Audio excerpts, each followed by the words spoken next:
Hello, നമുക്കിന്നൊരു chicken roast എങ്ങനെയാണ് ഉണ്ടാക്കുന്നതെന്ന് നോക്കിയാലോ. അതിനായിട്ട് ഒരു പാൻ അടുപ്പത്ത് വെച്ചിട്ടുണ്ട്. പാൻ ഒന്ന് ചൂടായി വന്നപ്പോൾ അതിലേക്ക് എണ്ണ ഒഴിച്ചു കൊടുക്കുന്നുണ്ട്. ഇപ്പോൾ എണ്ണയെല്ലാം നന്നായിട്ട് ചൂടായി വന്നതിന് ശേഷം അതിലേക്ക് ഇഞ്ചിയും വെളുത്തുള്ളിയും ചതച്ചത് കൂടി ചേർത്ത് കൊടുത്ത് നമുക്കിത് നന്നായിട്ടൊന്ന് മൂപ്പിച്ചെടുക്കാം.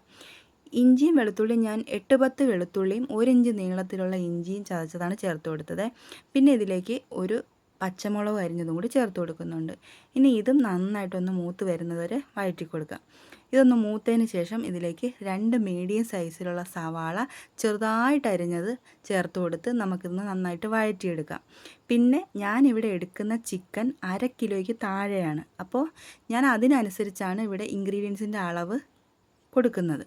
നിങ്ങളും അതുപോലെ നിങ്ങൾ എത്രയാണോ എടുക്കുന്നത് അതിനനുസരിച്ച് അളവ് കൂട്ടുകയും കുറയ്ക്കുകയും ചെയ്യുക കേട്ടോ. ഇപ്പോൾ നിങ്ങൾ 1 കിലോ ചിക്കൻ ആണെങ്കിൽ ഇതിൻ്റെ ഇരട്ടിയായിട്ട് സാധനങ്ങൾ എടുക്കണം കേട്ടോ.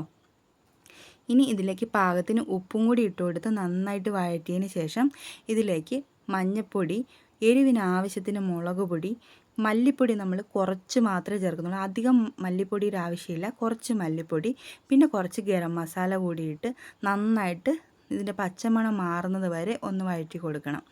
പിന്നെ ഇതിൽ കാശ്മീരി ചില്ലിയാണ് ചേർക്കുന്നതെങ്കിൽ നമ്മുടെ എന്താ പറയുക, അതിനനുസരിച്ച് നമുക്ക് അളവ് കൂട്ടി കൊടുക്കാം. അതായത് എരിവുള്ള മുളക് പൊടിയാണെങ്കിൽ നമുക്ക് 1.5 ടേബിൾ സ്പൂൺ എടുക്കുന്നെങ്കിൽ കാശ്മീരി ചില്ലിയാണെങ്കിൽ ആ സ്ഥാനത്ത് 3 ടേബിൾ സ്പൂൺ എടുക്കാം കേട്ടോ.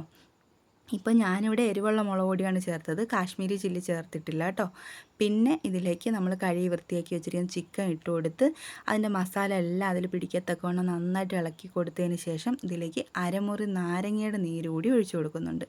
അതും നന്നായിട്ട് മിക്സ് ചെയ്ത് കൊടുത്തതിന് ശേഷം അതിലേക്ക് കുറച്ച് കറിവേപ്പില കൂടിയിട്ട് നന്നായിട്ടൊന്ന് ഇളക്കി അതിലേക്ക് കുറച്ച് വെള്ളം, അധികം വെള്ളമൊന്നും ഒഴിക്കേണ്ട, കുറച്ച് വെള്ളം ഒഴിച്ച് നമുക്കിത് നന്നായിട്ടൊന്ന് വേവിച്ചെടുക്കണം. അടച്ച് വെച്ച് വേവിക്കാം കേട്ടോ. അത് ഹൈ ഫ്ലെയിമിലിട്ട് നന്നായിട്ടൊന്ന് തിളപ്പിച്ചതിന് ശേഷം ഇത് തുറന്ന് നോക്കി നന്നായിട്ടൊന്ന് ഇളക്കി കൊടുക്കണം. കാരണം ഇതിൽ വെള്ളം കുറവായതുകൊണ്ട് അടിയിൽ പിടിക്കുക. അതുകൊണ്ട് ഒന്ന് ഇളക്കി കൊടുക്കണം. ഇനി നമുക്ക് മീഡിയം ഫ്ലെയിമിലിട്ട് ഒരു 5-10 മിനിറ്റ് അടച്ചു വെച്ച് വേവിക്കാം.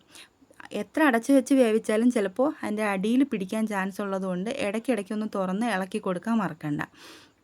ഇത് നമുക്ക് ചെറിയ ചാറോട് കൂടിയാണ് വേണ്ടതെങ്കിൽ ഈ ഒരു പരുവത്തിലൊക്കെ നമുക്ക് തീ കുറച്ചിട്ട് ആ രീതിയിൽ വേണം ചെയ്യാം കേട്ടോ. പിന്നെ ഇതിലേക്ക് ലാസ്റ്റ് ഞാൻ ടൊമാറ്റോ കച്ചപ്പ് ഒഴിച്ചു കൊടുക്കുന്നുണ്ട്. ഒരു 2 ടേബിൾ സ്പൂണോളം ഒഴിച്ചു കൊടുത്തിട്ടുണ്ട്. പിന്നെ കുറച്ച് കറിവേപ്പിലയും കൂടി ഇട്ട് കൊടുത്ത് നന്നായിട്ടൊന്ന് മിക്സ് ചെയ്താൽ ഈ ഒരു പരുവം മതിയെങ്കിൽ നമുക്കിപ്പോൾ തീ ഓഫ് ചെയ്യാം. ഇല്ല, ഇത് നല്ല ഡ്രൈ ആയിട്ട് എടുക്കണമെന്നുണ്ടെങ്കിൽ കുറച്ചുകൂടി ഇളക്കി നമുക്കിത് കുറച്ചുകൂടി ഇട്ട് വേവിച്ചെടുക്കാവുന്നതേ ഉള്ളൂ കേട്ടോ.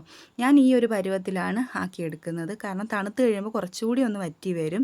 പിന്നെ ഞാൻ നിങ്ങളോട് പറയാത്തൊരു കാര്യം എന്താണെന്ന് വെച്ച് കഴിഞ്ഞാൽ ഇതിൽ കുരുമുളക് പൊടി കൂടി ഇടണം. ഞാനിത് ഇട്ടിട്ടുണ്ടായിരുന്നു, പക്ഷേ അത് ഇതിൽ കാണിക്കാൻ വിട്ടുപോയിട്ടുണ്ട്.